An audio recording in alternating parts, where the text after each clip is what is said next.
खबीस ये एक ऐसा शैतान है जो अगर किसी के पीछे आ जाए तो उसकी ज़िंदगी पूरी तरह से तबाह हो जाती है। अब ये शैतान अक्सर गंदी जगहों पर होते हैं, जैसे कि शौचालय या घरों में जो टॉयलेट्स होते हैं वहाँ पर, या तो फिर बड़े बड़े मैदानों में जहाँ पर कूड़ा कचरा फेंका जाता है। तो इन सारी गंदी जगहों पर ये खबीस शैतान होते हैं। अब ये जो कहानी मैं आपको सुनाने वाला हूँ ना, ये हमारे चैनल की one of the most scariest creepiest stories में से एक है। मैं आप लोगों से रिक्वेस्ट करता हूँ कि प्लीज़ अगर इस चैनल पर नया आए हो तो चैनल को सब्सक्राइब करो, स्टोरी अच्छी लगती है तो लाइक करो, शेयर करो और हाँ, कमेंट ज़रूर करना। तो ये कहानी ज़्यादा पुरानी नहीं है, लगभग 6-7 साल पुरानी कहानी है, जब भिवंडी के एक चौल में जायद और सिमरन रहा करते थे।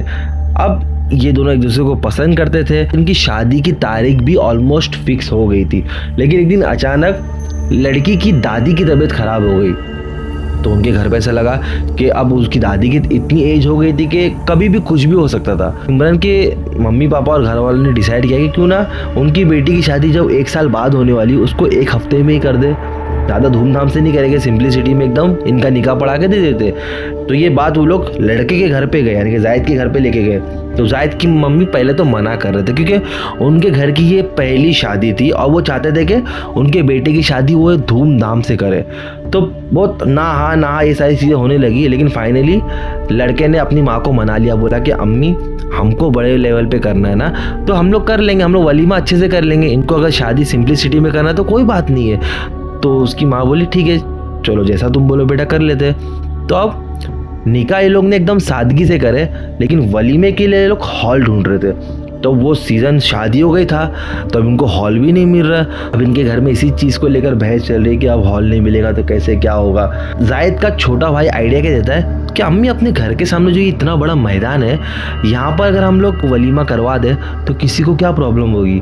और वैसे भी पिछले साल यहाँ पर इलेक्शन कैंपेनिंग भी हो रही थी, तो इसका मतलब ये तो है कि यहाँ पर इस मैदान को हम लोग यूज़ कर सकते हैं। तो उसकी अम्मी ने कहा कि इससे पहले मैंने यहाँ पर किसी की शादी देखी नहीं बेटा, तो अगर कोई किसी ने ऑब्जेक्शन उठाया तो अरे अम्मी अपने को कौन कुछ बोलने वाला है। तो फाइनली खैर वो लोग उस मैदान में पूरा डेकोरेशन करवा के वलीमा करवा देते। अब वलीमे में सारे मेहमान आते हैं और सब कुछ बहुत अच्छी तरह से हो रहा होता है, और उस दिन सिमरन भी बहुत खूबसूरत लग रही होती है। अब वलीमे का फंक्शन ऑलमोस्ट ख़त्म पर ही था, सभी मेहमानों ने खाना भी खा लिए थे, सिर्फ दूल्हा दुल्हन और उसके जो करीबी दोस्त थे वो लोग ही बचे थे।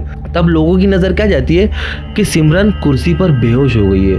होश में लाने की कोशिश करते लेकिन वो होश में आती ही नहीं है। इनका घर तो सामने ही था, तो उसको उठा के जायद के घर पे लेके चले जाते। अब उसको वहाँ पर होश में लेके आ रहे थे, तो वो उठकर सीधा वॉमिट करने लगती है, और इतना ज़्यादा वॉमिट करती है कि सब लोग देखकर हैरान हो जाते हैं, जबकि उस लड़की ने कुछ खाया भी नहीं था। और अचानक से उसकी वॉमिट में एक बहुत ही गंदी सी स्मेल भी आ रही थी। अब घर वालों को ऐसा लगा कि यार हो सकता है कि इतनी ज़्यादा थकान हो गई बेचारी को कि इसकी तबीयत ही बिगड़ गई, तो उसको दूध पिला के सुला दिए। अब अगली सुबह को क्या देख रहे, लड़की के पूरे जिस्म पे सूजन हो गई, इतने बड़े बड़े ददोड़े हो गए पूरे चेहरे पे, हाथों पे। उनको ऐसा लगा कि हो सकता है कि मैदान में किसी कीड़े ने उसको काट लिया है। क्या डॉक्टर को बुलाया, डॉक्टर ने देखा और दवाई ववाई लिख के डॉक्टर तो चले गया। सिमरन को उस टाइम पे बहुत ज़्यादा फीवर था, तो उसकी माँ ने कहा कि बेटा जायद मैं काम करती हूँ, अपनी बेटी को लेकर अपने घर पे रखती हूँ, जब 2-3 दिन में इसकी तबीयत ठीक हो जाएगी तो मैं लाकर वापस आपको आपके घर पे दे दूंगी। हालांकि इन लोगों का घर ज़्यादा दूर नहीं था, एक ही एरिया में रहते थे, सिर्फ 2-3 गली छोड़ कर ही जायद और सिमरन का घर था। बेटी को हाई फीवर है, बेटी बिस्तर पे, माँ किसी भी तरह से अपनी बेटी का ख्याल रख रही है। खैर अब देखते देखते रात हो गई और सब लोग सो गए। अब ये लड़की का घर ज़्यादा बड़ा नहीं था, बहुत ही छोटा घर था, और एक ही घर में ये लोग एक जॉइंट फैमिली थी, तो किसी भी तरह से लोग एडजस्ट करके रह रहे थे। अब रात को सडनली सिमरन की माँ की आँख खुलती है, सोची उसने कि अपनी बेटी को चेक कर लो कि उसकी बुखार कैसा है, उसकी तबीयत कैसी है। तो क्या देखती है कि बाजू में लड़की गायब, लड़की है ही नहीं। वो हैरान, कितनी रात हो गई, मेरी बेटी कहाँ गई। अब वो वॉशरूम के पास जाके जब नॉक करी तो अंदर भी कोई नहीं। तब उसको ऐसा लगा कि हो सकता है कि वो जायद के पास तो नहीं चले गई। तो उसने फौरन जायद को फ़ोन लगाए, बेटा सिमरन तुम्हारे साथ है क्या। तो उसने कहा कि नहीं मेरे साथ तो नहीं अम्मी। क्यों, क्या हो गया। अरे पता नहीं, अचानक मैं जब उठ के देखी तो वो घर में नहीं थी। तो अब तुरंत उसने फ़ोन रखकर अपने पूरे घर वालों को उठाई, और इतने में जायद भी आ गया। और वो लोग सब लोग सोचे कि कहाँ चले गए। अब सब उसको ढूंढने लगे, पूरा का पूरा घर उसे ढूंढने लगा। पूरे मोहल्ले में देखे लड़की कहीं नहीं, हाईवे पे जाके देखे तो लड़की वहाँ पर भी नहीं। अब ठा करके लड़की का भाई मैदान की तरफ क्या सोचा कि एक नज़र मैं मैदान में भी देख लेता हूँ। हालांकि किसी को भी यकीन नहीं था कि वो मैदान में होगी, क्योंकि मैदान में कोई जाता ही नहीं रात को, एकदम गुप्त अंधेरा। तो उसने फिर भी हिम्मत करके सोचा कि एक नज़र मैं यहाँ भी देख लेता हूँ। तो उसने टॉर्च लेके गया, वो यहाँ वो मैदान में देख रहा था। वो दूर देखता कि कोई बैठा हुआ है। एक दिल तो उसका बोला कि यार ये कौन है इतनी रात को यहाँ पर। डर घबराहट होने लगी उसको। फिर उसने थोड़ा और नज़दीक जाके देखा तो वो कोई औरत थी। तो ये और डर गई कि औरत कौन है। फिर सोचा कि हो सकता है कि मेरी बहन तो नहीं है। तब जाके करीब में देखा तो ये सिमरन ही थी। लेकिन वो क्या देखता है कि सिमरन कुर्सी में बैठी है और सामने एक और कुर्सी है, लेकिन उस कुर्सी में कोई नहीं है। बट वो सामने किसी को देखकर हंस हंस के बातें कर रही है।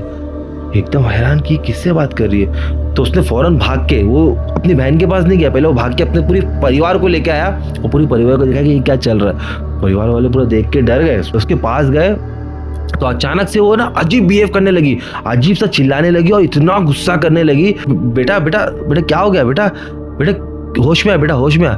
जायद भी हैरान कि मतलब उसकी वाइफ को ये क्या हो क्या गया। मतलब उसने पहले, आज से पहले कभी सिमरन को इस तरह से देखा नहीं था।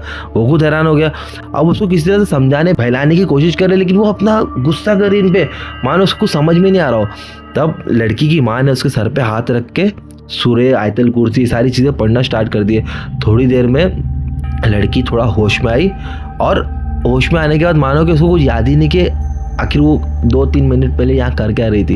एकदम अजीब सा उन लोगों को देखने लगी और घर की तरफ चले गया। और ये लोग भी उसके पीछे पीछे घर पे चले गए। और घर पे जाने के बाद वो उस टॉपिक पे बात ही नहीं करी, वो अपना बेड पे आके सो गई। अब सबके हाथ पैर फूल गए। तब जायद ने कहा कि अम्मी एक काम करते हैं, अभी तो काफ़ी रात हो गई है, मैं ना किसी मौलाना को जानता हूँ, ये मुझे कुछ अलग चीज़ लग रही है, तो मैं सुबह उस मौलाना को लेके आ जाऊंगा। रात को हम लोग इसको किसी भी तरह से हैंडल कर लेते हैं। जैसे सुबह हुई, लड़का गया मौलाना को लेके आया। और मौलाना जब ये सारी चीज़ें सुना तो वो भी हैरत में पड़ गया कि ये क्या माजरा क्या है।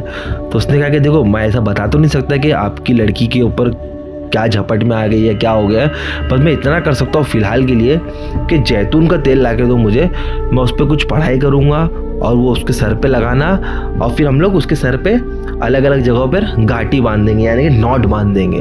तो जब तक वो नॉट रहेगी आपकी बेटी के साथ ऐसा कुछ भी नहीं होगा। तो उसकी माँ ने कहा ठीक है। तो वो जैतून का तेल लाया, उन्होंने पढ़े और उस लड़की के सर पे तेल लगाया और हर जगहों पर नॉट, घाटी बांध दिए, पूरे बालों में घाटी बांध दिए। अब 1-2 दिन तक सब कुछ ठीक था। जायद घर पे आ रहा था, ये लोग दोनों अच्छे से बात भी कर रहे थे। जायद खाना ना खा के मिलकर चले जा रहा था। अब सडनली कुछ ही दिन हुए थे कि वो वॉशरूम में जाके बैठ गई, मतलब घर के ही वॉशरूम में जाके बैठ गई और वो खोल ही नहीं रही दरवाज़ा। अब से घर वाले परेशान, उसको नॉक कर रहे, लेकिन वो अंदर से आवाज़ नहीं दे रही है। अब एक दिल तो हुआ इनका कि दरवाज़ा तोड़ दे, लेकिन वो ऐसा कैसे तोड़ सकते हैं क्योंकि एक लड़की अंदर है। तो वो लोग सोचे थोड़ा वेट करेंगे। अब सडनली थोड़ी देर के बाद दरवाज़ा खुलता है। अब ये लोग क्या देखते हैं कि सिमरन ने अपने पूरे बाल को मुंडवा लिए। वो ट्रिमर होता है, ट्रिमर, उससे पूरे बाल काट लिए। वो लोग बोले ये क्या किया तुमने, इतना बाल पूरा क्या हुआ बेटे तेरे साथ। तो वो बोलती है अम्मी मेरे बालों में इतनी सारी किसी ने गांठी बांध दिया था, मैं उस गांठी को कब से खोलने का ट्राई कर रही हूँ मगर वो खोल नहीं रही थी, तो मैंने ये ट्रिमर लेके मेरे पूरे बाल ही काट लिए, अब गांठी का कोई टेंशन ही नहीं। ऐसा बोल के वो चलने लगी और पीछे मुड़ के वो अजीब सा एकदम क्रीपी वे में हंसकर सबको देख रही है। अब जाहिद ने कहा कि अम्मी मैं काम करता हूँ, मैं अभी इसको अपने साथ लेके जाता हूँ और कल सुबह हम लोग मौलाना से बात करते हैं, वो क्या रहा है मेरी बीवी के साथ। लड़के ने अपने साथ अपने घर पे लेके चले गया। अब लड़का क्या देखता है, आधी रात को फिर से वो लड़की गायब। अब फिर घर वाले परेशान यहाँ वहाँ देख रहे हैं, लेकिन अब उनको ऐसा लगा कि हाँ ये मैदान में ही शायद होगी। अब फिर जाके मैदान में देख रहे तो अब की बार उसने पूरे दुल्हन का कपड़ा पहनी हुई थी और वही कुर्सी में बैठी हो, सामने कुर्सी, और वो किसी से हंस हंस के बातें कर रही है। किससे बात कर रही है कुछ पता नहीं। सब लोग देख के फिर हैरान, फिर उसकी तरफ गए, फिर वो गुस्सा कर रही है, लेकिन इस बार वो गुस्सा करते करते बेहोश हो गई। अब उसको घर पर लेके अब जायद ने बोला कि अम्मी ये मुझसे और देखा नहीं जाएगा, मैं अभी के अभी मौलाना को कॉल लगाता हूँ। तो उसने मौलाना को तुरंत कॉल लगाया। मौलाना को कहा कि ये क्या हो रहा है मेरी वाइफ के साथ, उसने तो अपने पूरे बाल ही मुंडवा लिए और अभी फिर से वो मैदान में बैठी हुई थी, इस बार वो दुल्हन के कपड़े में बैठी हुई थी। ये सुनकर मौलाना ने कहा कि ये कुछ अलग ही चीज़ है जिसका इलाज शायद मैं भी नहीं कर सकता हूँ। महाराष्ट्र में एक जगह है घोड़ेगांव, वहाँ पर एक दरगाह है, वहाँ पर अपनी बीवी को लेके जाओ, हो सकता है वहाँ पर कुछ हो जाए, क्योंकि ये बहुत अलग ही चीज़ है, क्योंकि ऐसा मैंने पहली बार सुना है। ठीक है, मैं अभी इसी वक्त इसको लेके निकलूंगा। तो वो और उसके घर में कुछ और लोग उसको घोड़े गांव उस जगह पे, उस दरगाह पे लेके गए। वहाँ जाने के बाद बहुत कोशिश की, लगभग 40 दिन उस लड़की को उस जगह पर कैद रखे हुए थे। तब जाके पता चला कि उसके अंदर एक खबीस है, एक ऐसा शैतान है। कहीं वो गई थी घूमने के लिए और उसने वहाँ पर वॉशरूम यूज़ किया, लेकिन उसने पानी नहीं लिए, और फिर जब वो वापस आ रही थी तब वो उसके पीछे पड़ गया था। उस दरगाह के मौला ने कहा कि तुझे इस लड़की को छोड़ना पड़ेगा। तो उसने कहा कि नहीं, मैं नहीं छोड़ूंगा। बहुत सख्ती की है। तो उस खबीस ने कहा कि मैं वादा करता हूँ मैं इस लड़की को छोड़ के चले जाऊंगा, और मैं ये भी वादा करता हूँ कि मैं उस मैदान से भी चले जाऊंगा, मैं उसकी गली में नहीं जाऊंगा, उसके घर में कहीं पर भी नहीं जाऊंगा, दूर दूर तक उस लड़की के भटकूंगा नहीं।